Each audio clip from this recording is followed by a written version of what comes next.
Hello everyone, welcome to my channel.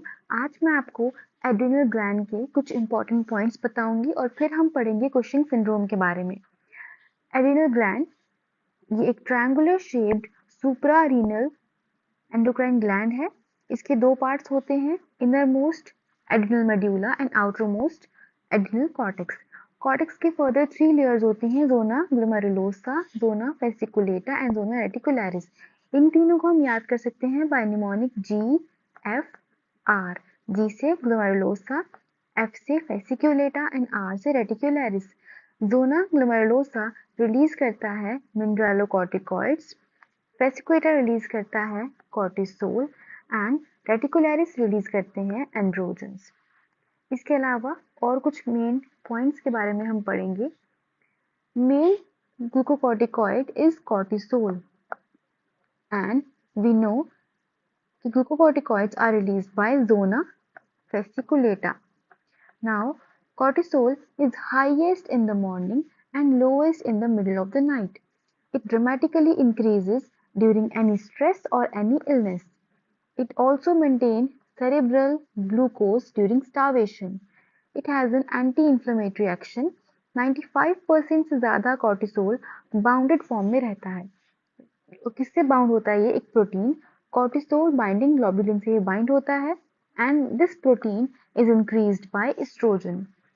5% से कम cortisol की form free होती है and this free cortisol is biologically active form. It can also activate cortisol. Being a glucocorticoid, it can also activate mineralocorticoid receptors, but normally it doesn't.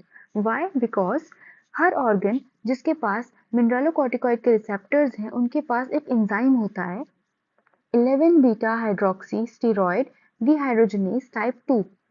इस enzyme में ये जो enzyme है ये cortisol को inhibit करता है एंड इसको कन्वर्ट करता है इनएक्टिव फॉर्म कॉर्टिसोन। किसी कंडीशन में अगर इस एंजाइम में म्यूटेशन हो जाए या इसका इनहिबिटर प्रेजेंट जैसे कि लिक्वराइज, तो जो कॉर्टिसोल है वो मिनरलोकॉर्टिकॉइड रिसेप्टर्स पे भी एक्ट करेगा एंड जो मिनरलोकॉर्टिकॉइड का जो एक्शन है सोडियम को रिटेंशन करवाना ये करेगा एंड ये हाइपरटेंशन भी कॉज कर सकता है। बट इन किन कंडीशंस में? जब इस एंजाइम की 11 beta hydroxy steroid dehydrogenase type 2 की म्यूटेशन हो जाए या फिर इसका इनहिबिटर प्रेजेंट जैसे कि लिक्वराइज। अगला पॉइंट है मोस्ट इंपॉर्टेंट मिनरलोकॉर्टिकॉइड है एल्डोस्टेरॉन। एल्डोस्टेरॉन कौन करता है रिलीज? Zona glomerulosa. अब एल्डोस्टेरॉन है ये बाइंड करता है मिनरलोकॉर्टिकॉइड रिसेप्टर्स से in kidney and it causes sodium retention and increases the excretion of potassium and hydrogen. इसका स्टिमुलस है RAS system. Renin activity is increased in hypovolemia and renal artery stenosis. It means जिस भी condition में kidney की perfusion कम हो जाए जैसे कि हाइपोवोलेमिया में ब्लड फ्लो कम होगा, रीनल आर्टरी स्टेनोसिस में भी किडनी की परफ्यूजन कम होगी, उस केस में रेनिन की एक्टिविटी ज़्यादा होगी और डबल कब होगी? When standing up from a recumbent position. Next is catecholamines.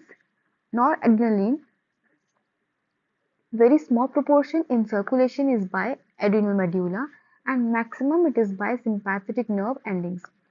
Norepinephrine epinephrine में convert होता है with the help of enzyme catechol O-methyl transferase जो stimulate होता है ग्लूकोकॉर्टिकॉइड की हेल्प से। अब बात करते हैं मेड्यूला की, तो ये दोनों जो हार्मोन्स हैं ये नॉरएपिनेफ्रिन एंड एपिनेफ्रिन रिलीज कौन करता है? Medulla.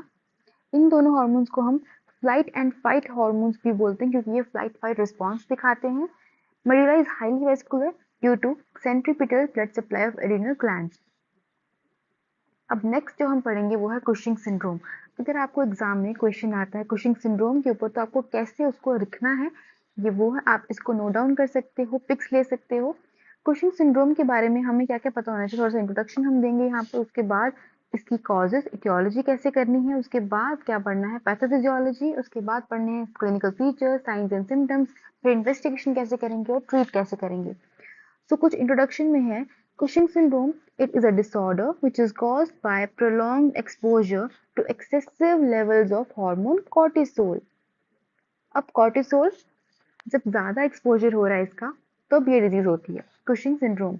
It is most commonly iatrogenic यानी कि हॉस्पिटल से जिसमें डॉक्टर्स का रोल होता है, उसको हम iatrogenic कहते हैं। बहुत बेकार था ये।